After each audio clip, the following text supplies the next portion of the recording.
साड़ी कैलाशी ठुकराई ने दी थी पॉलिश के लिए, पर संभाल के, असली सोने के तार लगे हैं इसमें। साड़ी फटी हुई है। वाह गंगा वाह, सब कुछ जानकर भी अनजान बनने का नाटक हमारे सामने तो मत करो।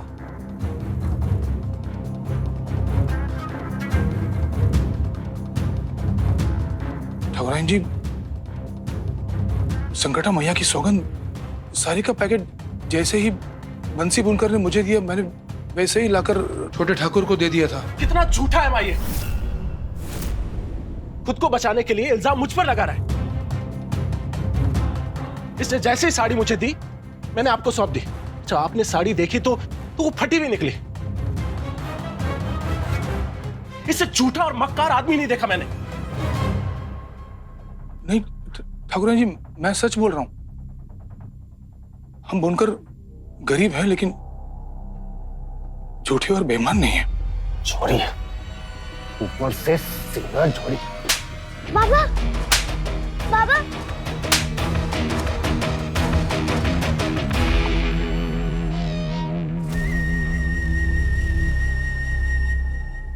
तुझे पता भी है कि इस साड़ी की कीमत क्या है?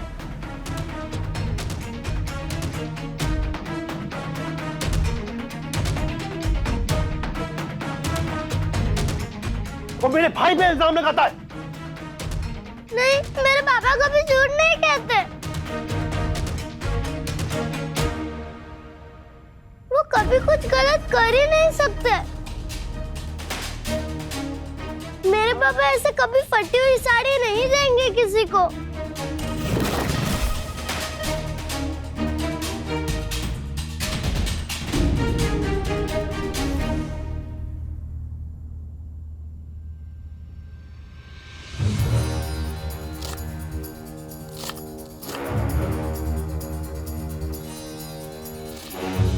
मेरे पापा ने बड़े प्यार से बनाई है मेरे लिए।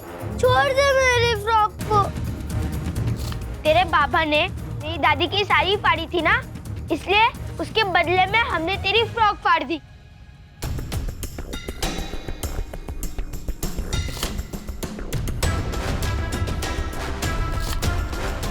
ये ले।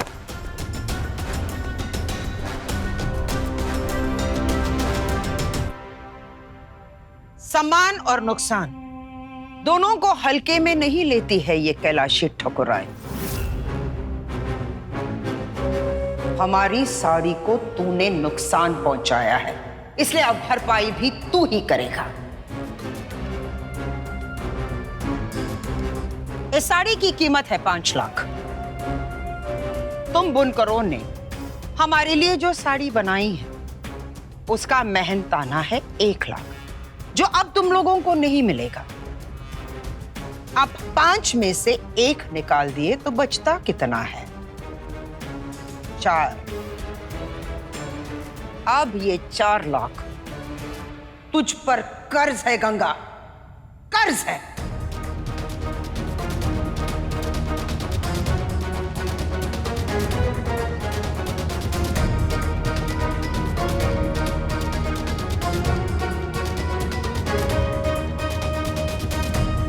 अब तू जिंदगी भर हमारे परिवार के लिए काम करेगा, जब तक तू ये कर्ज नहीं उतारता।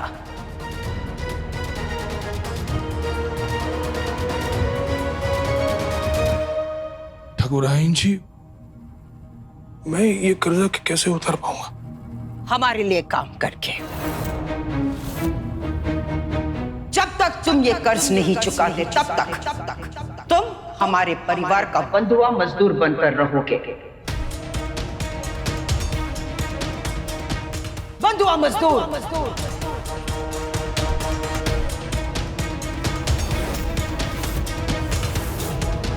सुना तूने? जब तक हमारी साड़ी की पाई तू नहीं चुकाता, तब तक तू हमारा गुलाम रहेगा।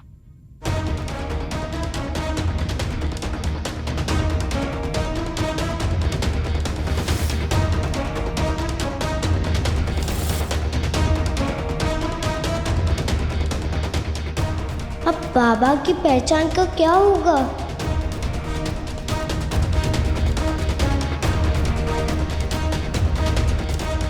तुम्हारी बेईमानी की सजा यही है। गुलाम, बेईमान, ठाकुराइन जी, हम गरीब लोग हैं। ये तमगे बहुत बड़े, बहुत भारी है हमारे लिए। मैं इनका बोझ कैसे उतार पाऊंगा? साड़ी बुनना सिर्फ हमारा काम नहीं है, ये हमारी पूजा है। तो काम को ही भगवान मानते हैं। भगवान से बेईमानी करके हमें नरक थोड़ी जाना है जी।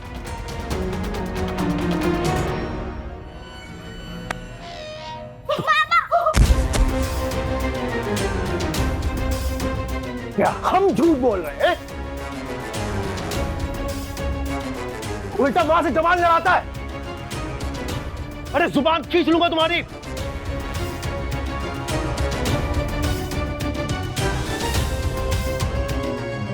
भैया, गलती हमारी है। हमें बाहर की गंदगी को बाहर ही झाड़ के आना चाहिए। हम तो खुद उसे अंदर लेकर आ गए। और सुन, मां ने बोल दिया कि तू आज से हमारा गुलाम है, तो गुलाम है।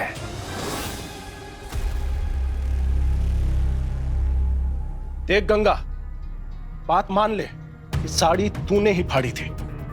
क्या पता मां तुझ पर दया कर ले। मैं कभी झूठ नहीं बोलता जी। जो गलती मैंने की नहीं उसे कैसे मान लूं? पर आप लोग मालिक हैं,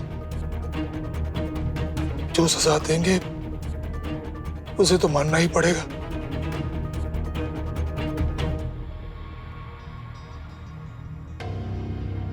कैलाशी, धर्मशंकर जी ने 2 साल पीछे पड़ने के बाद हमारे घर में पूजा के लिए हाँ कर दी है।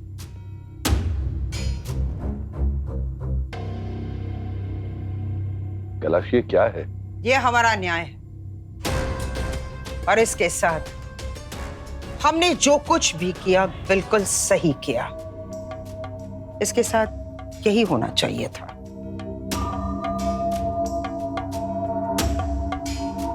चलिए बाबा, हम बताते हैं आपको।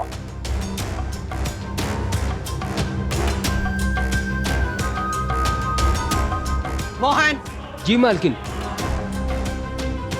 यहाँ जो कचरा गिरा है उसे साफ कर दो और हवन की तैयारियां शुरू करो। ठीक है, चलो लल्ला।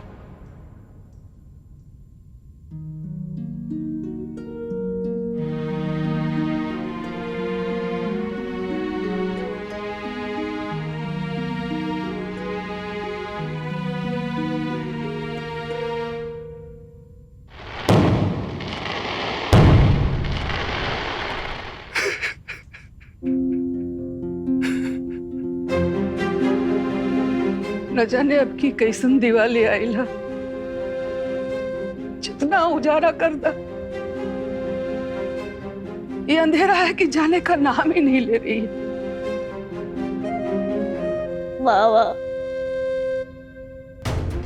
बाबा आप इतना लोड मत लो, सब ठीक हो जाएगा। मुझे माफ कर देना मुनिया, मुझे माफ कर देना। मैंने सोचा था ठाकुराइन से आज जो पैसे मिलेंगे उससे तेरा स्कूल में दाखिला कराऊंगा, पढ़ा लिखा कर तुझे अपनी पहचान दूंगा। लेकिन मैं नाकाम हो गया, मैं नाकाम हो गया मुनिया। तेरे बाबा की तरह भी और बस्ती वालों के दोस्त की तरह भी मेरी वजह से आज सबकी दिवाली काली हो जाएगी। मुझे माफ कर देना।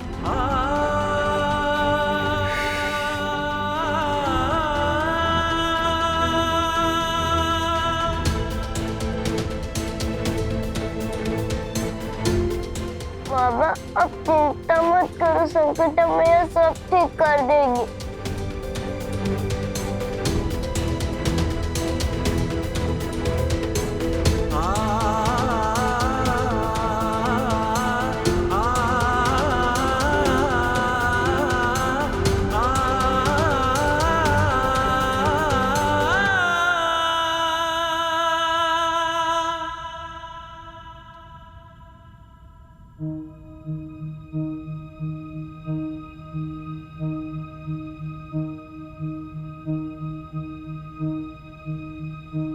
मेरे बाबा बड़ी से बड़ी मुश्किल में कभी नहीं आ रहे, कभी इतना उदास नहीं हुए जितना आज हुए। वो तो करेले की सब्जी खाकर भी ऐसे मुस्कुराते जैसे कि मोतीचूर के लड्डू खाए हो। दिए में सूरज देख लेते बाबा, लेकिन आज उनका ऐसा देखकर मुझे बहुत दुख हो रहा है संकटा मैया। मैं बाबा की मरहम हूँ, पर ना मैं आज उनके आंसू पोंछ पा रही हूँ, ना खुद को रोक पा रही हूँ। जब मेरे बाबा ने कुछ गलत किया ही नहीं है, तो उन्हें उसकी सजा क्यों मिल रही है संकटा मैया? बोलो ना माँ, बोलो माँ, बोलो ना माँ, बोलो ना माँ।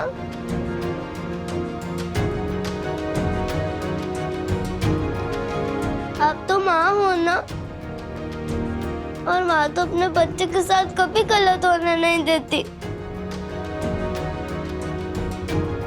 आपने मेरे बाबा के साथ ऐसा क्यों किया? बोलो माँ।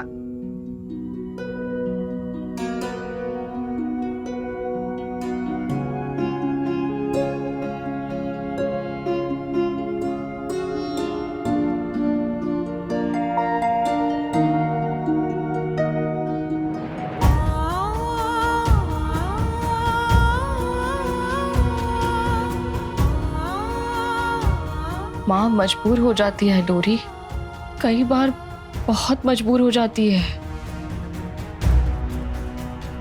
वो नहीं सुन पाती अपनी बच्ची का दर्द, नहीं दे पाती उसे उसके हिस्से की खुशियां।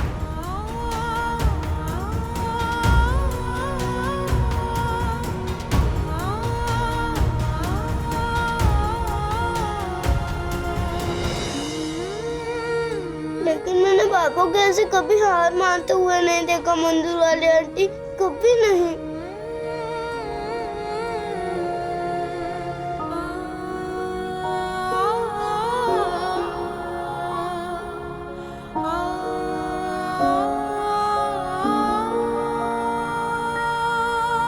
वो आज भी नहीं हारे हैं बेटा। तेरे बाबा इस दुनिया के सबसे अच्छे और हिम्मत वाले बाबा हैं, और ऐसे बाबा कभी नहीं हारते। अगर हर बच्ची के सर पर तेरे जैसे बाबा का हाथ हो ना, तो किसी भी बेटी की आंखों में कभी आंसू नहीं आएंगे। इस दुनिया की किसी भी बेटी को प्यार की कमी नहीं होगी, और ये दुनिया बिल्कुल वैसी ही बन जाएगी जिसका सपना हर माँ हर बेटी देखती है। तू देखना, माता रानी तेरे बाबा जैसे पिता के साथ कभी कुछ गलत नहीं होने देंगी, और मेरा दिल कहता है कि वो बेकसूर है। और डोरी, तू भी तो कोई ना कोई रास्ता निकाल ही लेगी ना अपने बाबा की बेगुनाही साबित करने का। हाँ,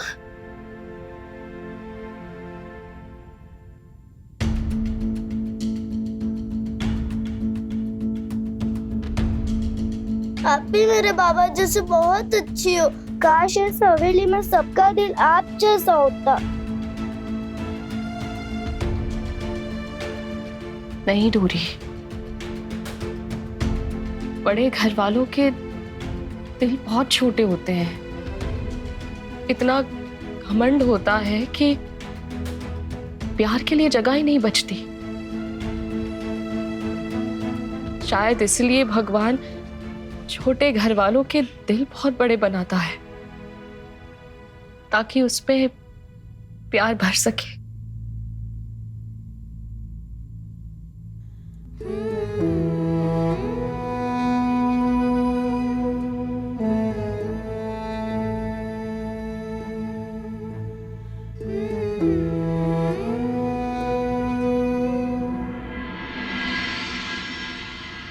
तो चिंता मत कर, हम इतनी सारी साड़ियाँ बुनते दे देंगे उसमें से एक ठकुराइन जी को। हम काहे दे साड़ियाँ? मैं जानती हूँ बाबा ने साड़ी नहीं फाड़ी है। पर किसने फाड़ी है? ये कैसे पता चलेगा? सच में इन अमीर लोगों का दिल ना मूंगफली जैसा होता है, एकदम छोटा। हाँ सत्तू, अच्छा हुआ मैं अमीर और बड़े घर में पैदा नहीं हूँ, वरना मैं भी इनके जैसी होती। मुझे बस अपने घर जाना, मेरा मन नहीं लग रहा यहाँ। कौन सा घर? तुम माचिस की डिब्बी को अपना घर कहती है? मेरा घर माचिस की डिब्बियां नहीं है। तो फिर 2 कदम चलते ही खत्म कैसे हो जाता? अच्छा मुझे तो लगता है तुम सोते भी खड़े होकर होते होगे। ये देख, ये होता है घर, ये है मेरा महल, जहाँ का मैं राजकुमार हूँ। तू और तेरे बाबा हमारे नौकर है। और दादी कहती है कि तेरे बाबा हमेशा हमारी गुलामी करते रहेंगे। समझी कटोरी और उसके चमचे?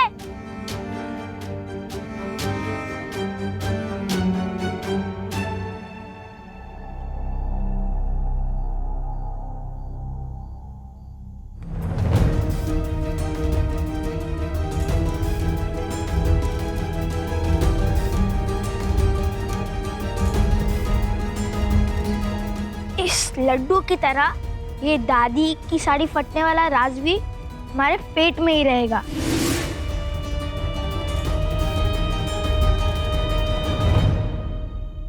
साड़ी के फटने का राज क्या हो सकता है?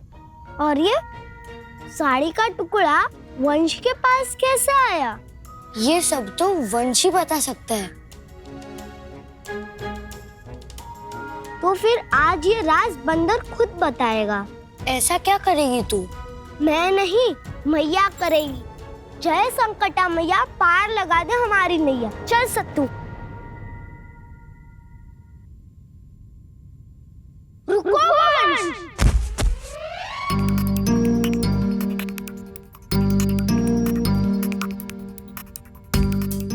लड्डू के जैसे फटी हुई साड़ी का राज भी खा गए तुम।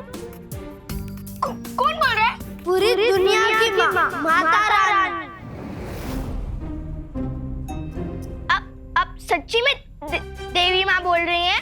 अब तुम्हें हम अपना त्रिशूल चलाकर दिखाएं तब मानोगे? नहीं नहीं नहीं नहीं नहीं नहीं नहीं। भेजो हमारा शेर तुम्हें खाने के लिए।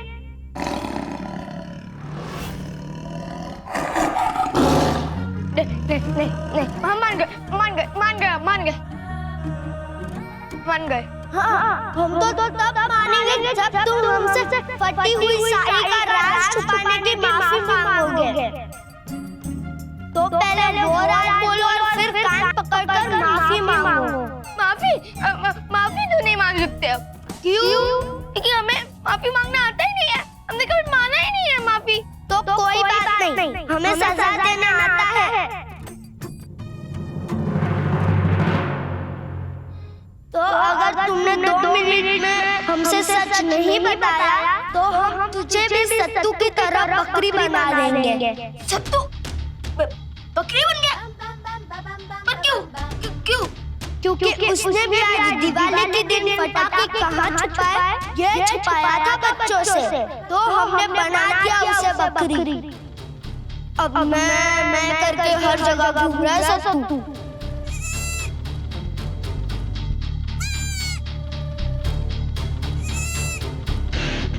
सत्तू? अरे ये तो सत्तू की शर्ट है। सत्तू तो सच्ची में बकरी बन गया।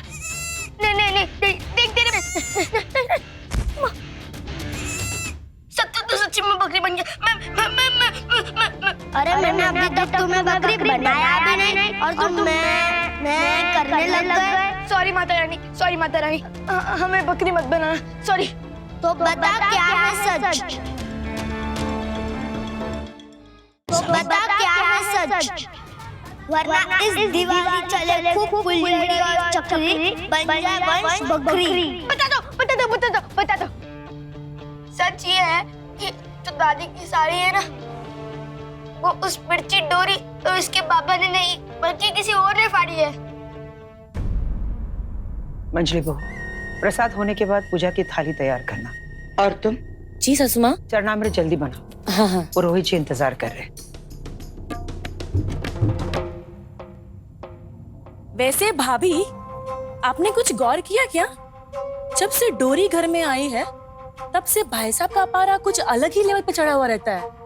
वैसे तो भाई साहब पहले से ही गुस्से वाले हैं, पर पता नहीं डोरी को देखते ही उनका तापमान कुछ अलग ही लेवल पे आ जाता है। कभी कभी तो हम सोचते हैं अगर उनकी खुद की बेटी होती तो उसके साथ वो क्या ही करते। गंगा में बहा देता।